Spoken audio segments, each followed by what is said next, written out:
Semoga nama Tuhan kita Yesus Kristus, cinta kasih Allah, dan persekutuan Roh Kudus bersamamu.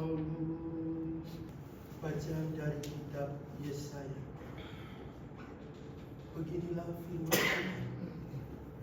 Seperti hujan dan salju turun dari langit dan tidak kembali ke sana, melainkan mengairi bumi, membuat Kami menerima roti yang kami persembahkan kepadamu, hasil bumi dan usaha manusia yang bagi kami akan menjadi roti kehidupan.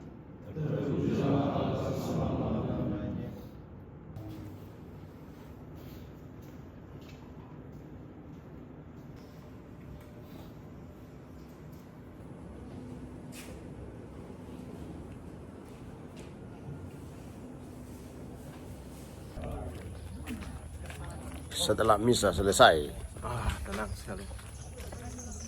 bapak-bapak gereja baru selesai misa. Bisa dalam persaudaraan. Hari Mau ini Tuhan kemana nih? Yesus bilang apa? Jika engkau mau berdoa, jangan bertele-tele. Banyak Mengajarkan, khotbah. mengajarkan tentang doa Bapa kami. Kita mau kemana ini? Kita mau lihat pantai sana itu. Guys, luar biasa. Tapi di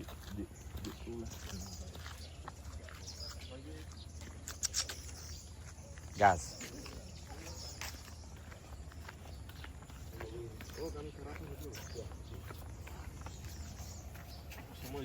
Pantai.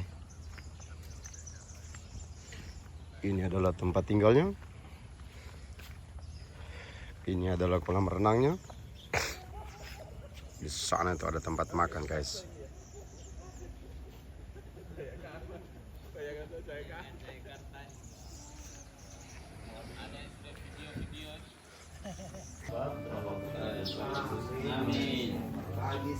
Wih, memang bapak-bapak gereja lagi makan ini, guys. Bapak gereja lah. Bapak-bapak gereja semua lagi makan. Pagi ini setelah misa, bapak-bapak gereja makan semua. Dengan view pantainya yang keren, guys. Wih.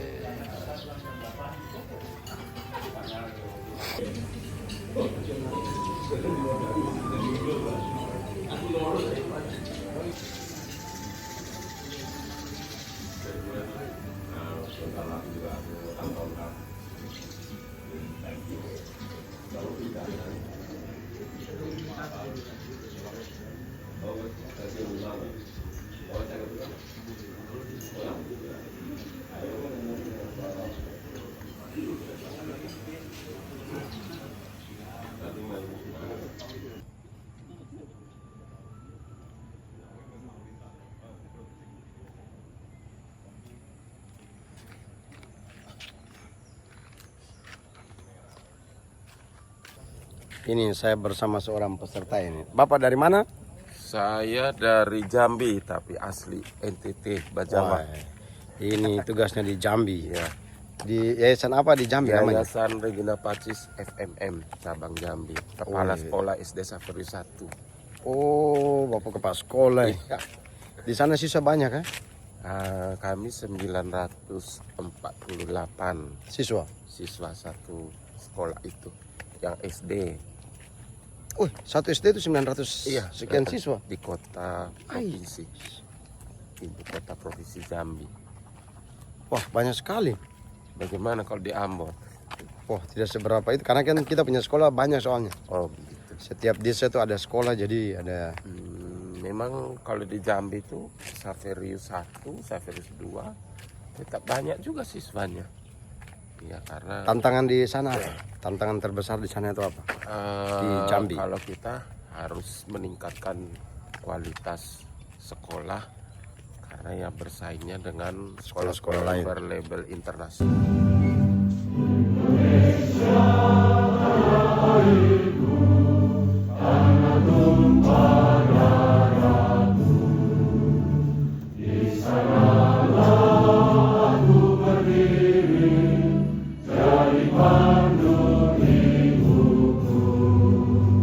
Indonesia,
Yang saya banggakan, Romo, Suster, Frater, Bapak Ibu, Saudara-saudari, beserta Pernas. Selendang bermotif komodo, berwarna coklat seperti parimanta. Selamat datang di Labuan Bajo. Semoga sehat dan bersukacita. Amin. Terima kasih. Para peserta Pernas yang saya banggakan, puji dan syukur kita haturkan kehadirat Allah Tritunggal Maha Kudus. Karena anugerahnya kita dapat mengikuti pelaksanaan pertemuan nasional Majelis Nasional Pendidikan Katolik di Labuan Bajo ini. Labuan Bajo, permata tersembunyi di ujung barat Flores NTT yang menyuguhkan indah alam tiada tara dengan lautan biru yang menari-nari di antara pulau-pulau tropis yang eksotis. Ini dilatar belakangi oleh tantangan yang dihadapi sekolah-sekolah Katolik di abad 21. Di antaranya kemajuan media sosial dan teknologi digital, dekadensi moral kaum muda, rusaknya lingkungan, budaya hedonis yang mengejar kesenangan sesaat, sehingga Pernas kali ini mengusung tema Sekolah Katolik yang holistik, humanis, dan ekologis demi kebahagiaan berkelanjutan di abad 21. Hal ini juga digambarkan dalam logo Pernas kali ini yang sangat unik dan menarik.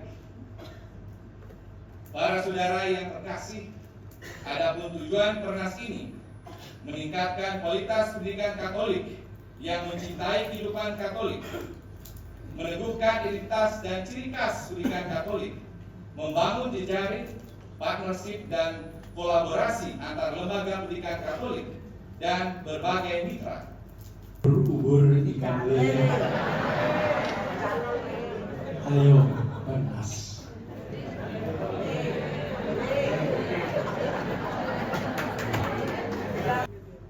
Komisi Pendidikan Konferensi Bank Gereja Indonesia dalam hal ini diwakili oleh Sekretaris Komdik KWI Padre Ko yang saya kasih dan muliakan.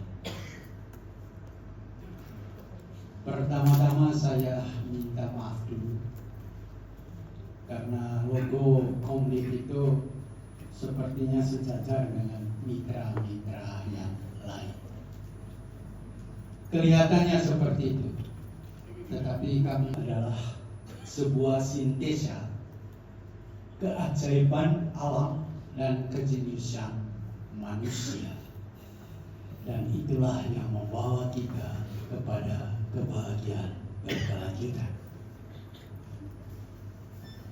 Pernas kali ini adalah pilihan bernas dari seluruh hiruk pikuk, gonjang ganjing, percakapan, perdebatan, diskusi tentang pendidikan untuk menyiapkan generasi emas 2045 dan untuk menghadap kurang lebih 25 tahun ke depan adalah pendekatan holistik, humanis, dan ekologis. Dan itu membawa kita kepada sebuah kata, yaitu kebahagiaan berkelanjutan. Monsignor Maximus menantang kita dengan tema yang amat panjang itu. Katanya bahwa temanya ini menantang, tetapi terlalu panjang. Tapi yang menarik bagi dia adalah kata kebahagiaan berkelanjutan. Yang biasa adalah pembangunan berkelanjutan.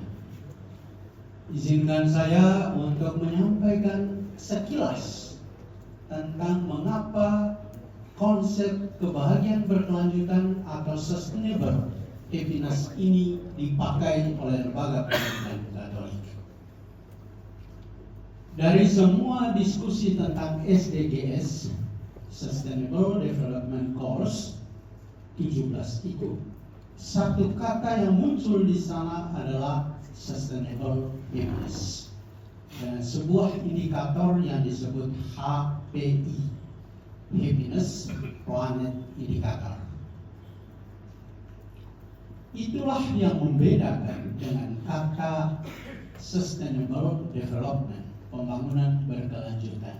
Perbedaannya terletak pada kalau pembangunan berkelanjutan berarti eksploitasi alam, hewan, dan manusia yang berdampak pada kerusakan alam, kehancuran ekosistem, dan perdagangan manusia.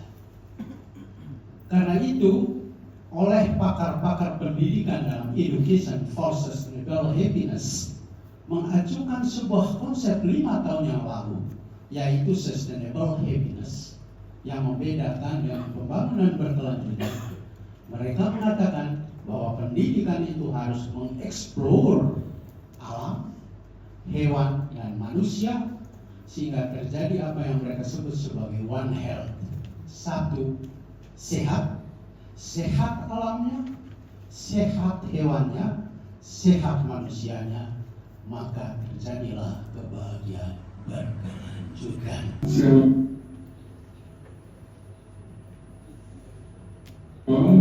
Sampai Assalamualaikum warahmatullahi wabarakatuh. Om Swastiastu, Namo Buddhaya. Salam sedas, salam sehat bagi kita semua.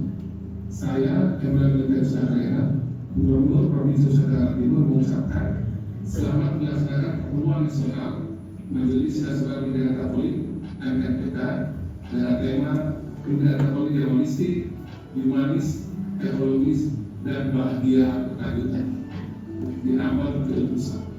Semoga sekolah Katolik yang semakin mencintai kehidupan mampu berpartisipasi aktif untuk menceraskan dan memajukan serta mensejahterakan masyarakat NTT dan seluruh masyarakat Malaysia. Saya mohon maaf tidak bisa hadir langsung di Labuan Bajo di acara yang ini karena satu dan lain hal tugas di Kupang terus ditinggalkan. Terima kasih buat kehadiran dari pemerintah pusat melalui Pak Menteri, Bu Wamen, dan semua Bapak Ibu dari jajaran negara hadir, dan semua pembicara dari seluruh Malaysia, serta dari Malaysia sudah hadir di Labuan Bajo. Pemerintah NTT siap berkolaborasi dan berjalan bersama sekolah-sekolah Katolik dan perguruan tinggi Katolik membangun negara yang sehat, cerdas, sejahtera, maju dan bahagia berkelanjutan. Ayo bangun Indonesia, ayo bangun NKRI. Shalom, salve, wassalamualaikum warahmatullahi wabarakatuh. Om Santi, Santi, Santi, Om Namo Buddhaya, salam kebajikan, salam cerdas, salam sehat, bebas. Anggota Presidium MNPK dari Anitali. Mari kita sambut dengan tepuk tangan untuk Profesor Anita.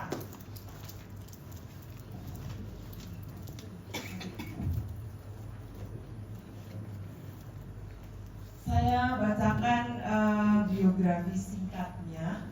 Kalau seluruhnya saya baca, mungkin satu sesi tidak selesai.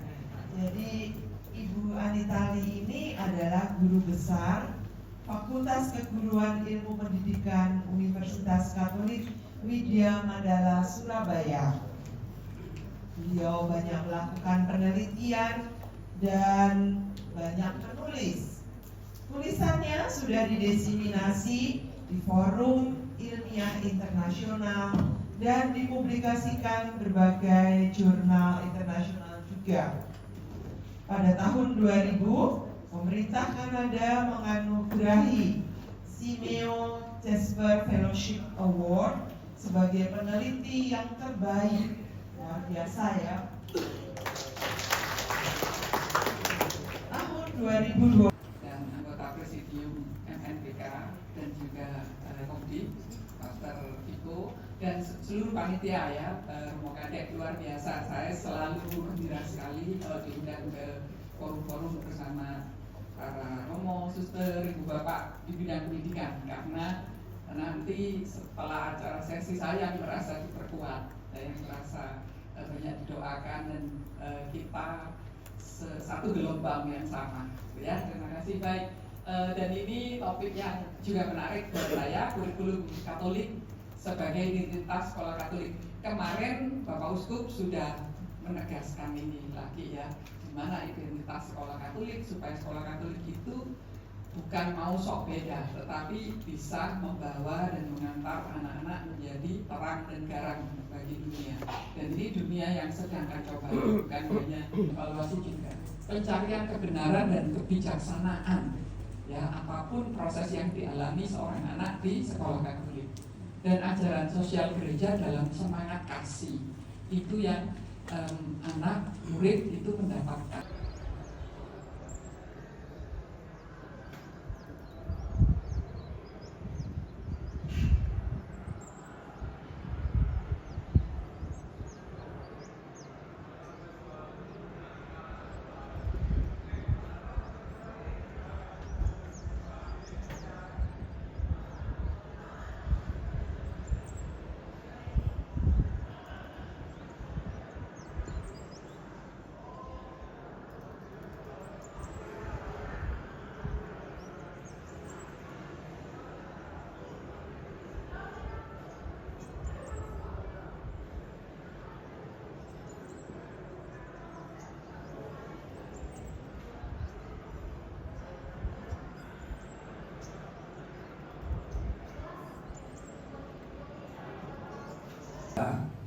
Nanti sore siang nanti kita juga adalah tamu dua orang menteri dan juga wakil menteri. Jadi sesi ini lengkap, ya sesi lengkap. Jadi sebelum mulai, Bapak Ibu teman-teman semuanya, jadi saya ini sebenarnya ke dunia pendidikan ini karena mencintai dunia. 10 tahun itu di 15 negara. Oke, saya dulu lulusan ITB, teknik kimia. Ya. Apa yang kita yakini akan mempengaruhi apa yang kita dapatkan. Kalau kita yakin itu bisa, kita akan bisa. Tapi kalau dalam hati kita, aduh kayaknya gagal nih, kita akan gagal. Kenapa? Memang benar-benar dapat Saudara Menteri Pendidikan. Kami ucapkan selamat datang kepada Bapak Menteri Pendidikan Dasar dan Menengah Abdul Muti pada acara Pertemuan Nasional Majelis Nasional Pendidikan Katolik 2025.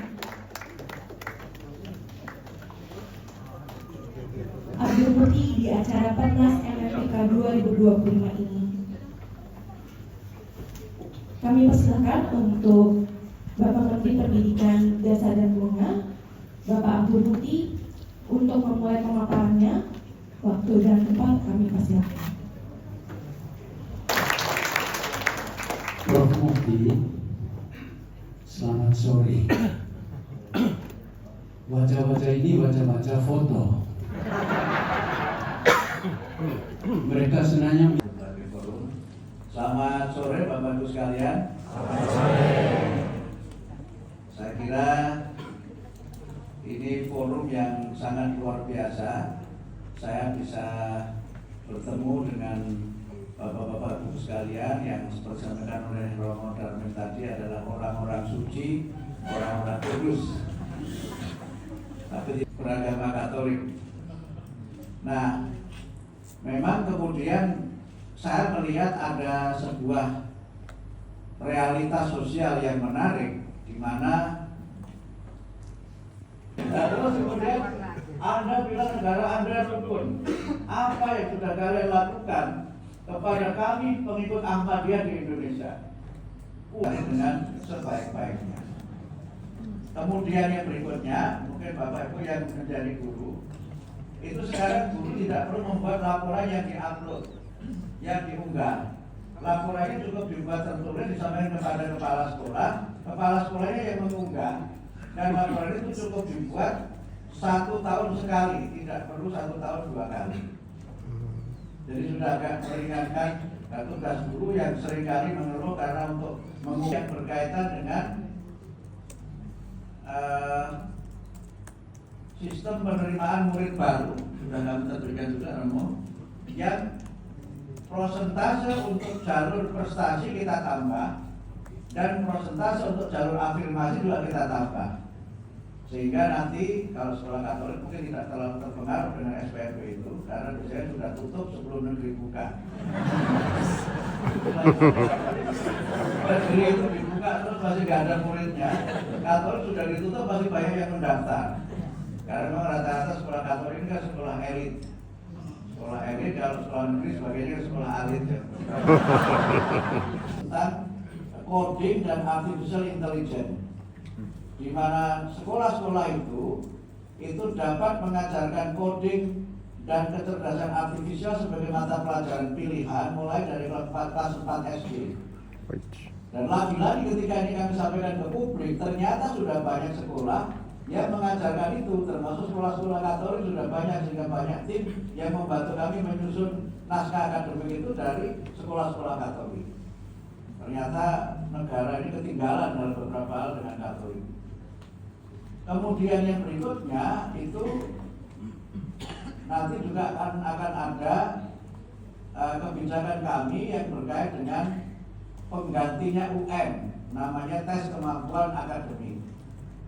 Itu tidak wajib, murid boleh ikut boleh tidak, tetapi itu akan mempengaruhi berbagai hal, terutama terkait dengan kesempatan melanjutkan studi ke jenjang di atasnya.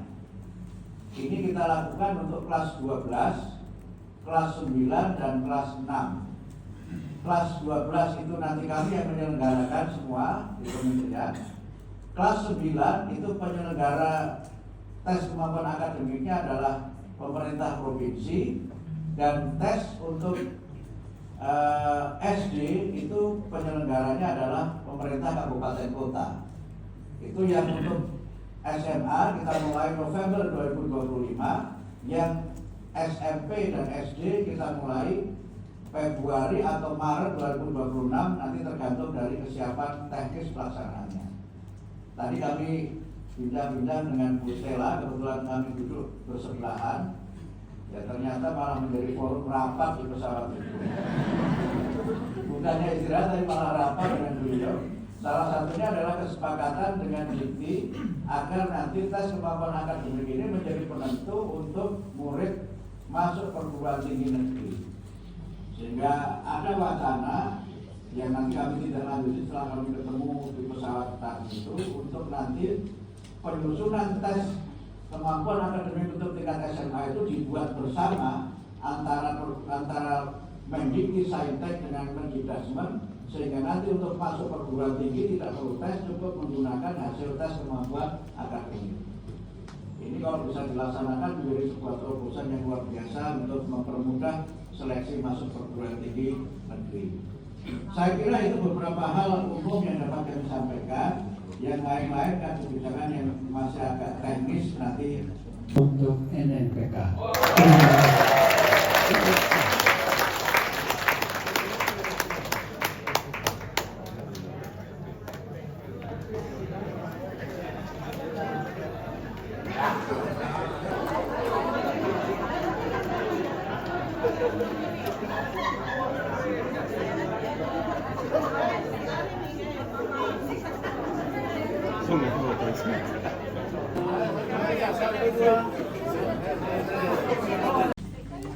Terima kasih atas waktu dan kesempatannya.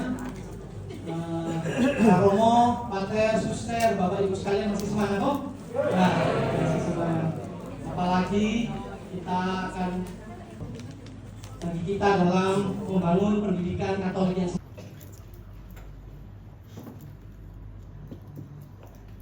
Terima kasih Romo. Selamat sore, udah sore ya. Selamat sore. Wah ini saya dari Suster Helmi, waktu TK, Suster Karitas, waktu SD, bersatu dalam iman dan dalam tujuan mulia untuk pendidikan. Terima kasih sekali sudah ada kesempatan ini, dan tentu saja saya ingin berterima kasih secara pribadi ya. Kalau tidak ada suster, tidak ada ibu dan bapak guru di sekolah saya, pasti saya tidak bisa jadi orang. Jadi kita, saya akan melihat dari segi perkembangan pada akhir hari ini, bagaimana kita bisa terus-menerus menguatkan pendidikan.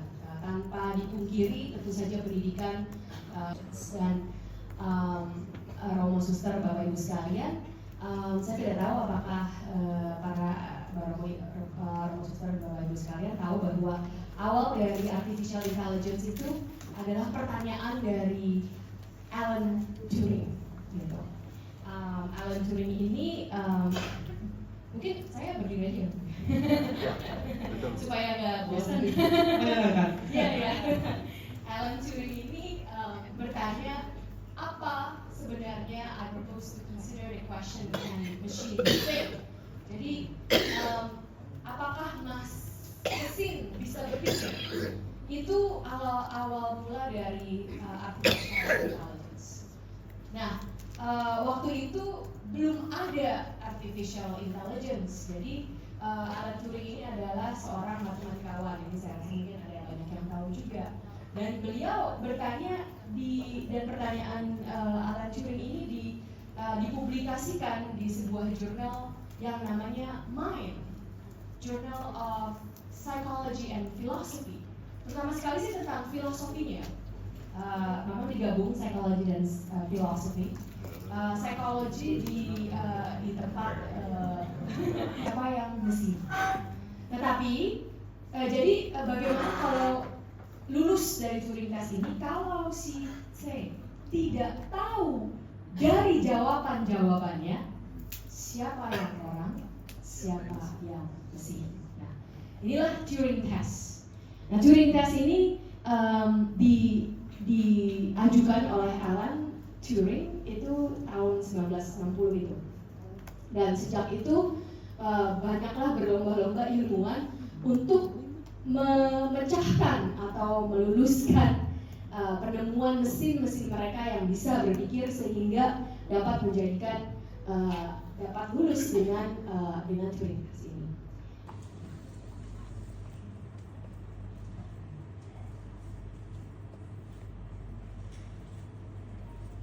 Ada macam-macam. Ini health tool AI ini menggunakan data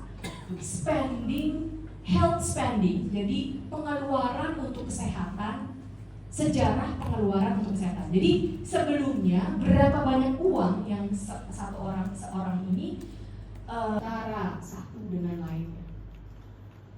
Semakin saya pelajari tentang otak, cara bekerja kognitif, pikiran, dan otak manusia, semakin saya lihat luar biasanya hubungan-hubungan yang diciptakan dari sistem yang semuanya bersangkutan. Misalnya di otak kita itu ada neuron-neuron khusus yang bereaksi terhadap sudut. Jadi ada neuron yang bereaksi terhadap sudut 90 derajat, sudut 60 derajat. Dan reaksi terhadap sudut itu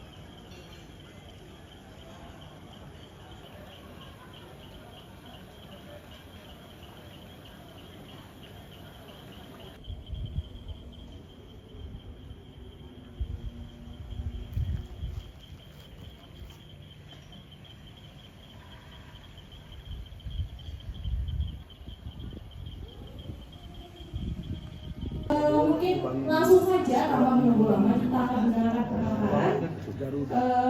Kami mengundang Nusantara di kampung dengar bahwa kasus pinjaman online Seperti Soeharto tadi sudah dikatakan Romo Kadek, saya Ketua Pengurus Kredit Union Pangudul Kasih, dan sampai akhir Desember kemarin saya pengurus Yayasan Pangudi Luhur semua. Salah satu kritik yang selalu saya dengar dan kemarin diulang oleh Monsun adalah lemahnya jejaring kita. Networking kita lemah, padahal kita itu kurang-kurang besar sekali. Yang pertama, bahwa yayasan tidak perlu lagi menyediakan dana untuk dipinjamkan kepada karyawan. Yang kedua, kebutuhan pegawai terkait dengan dana segar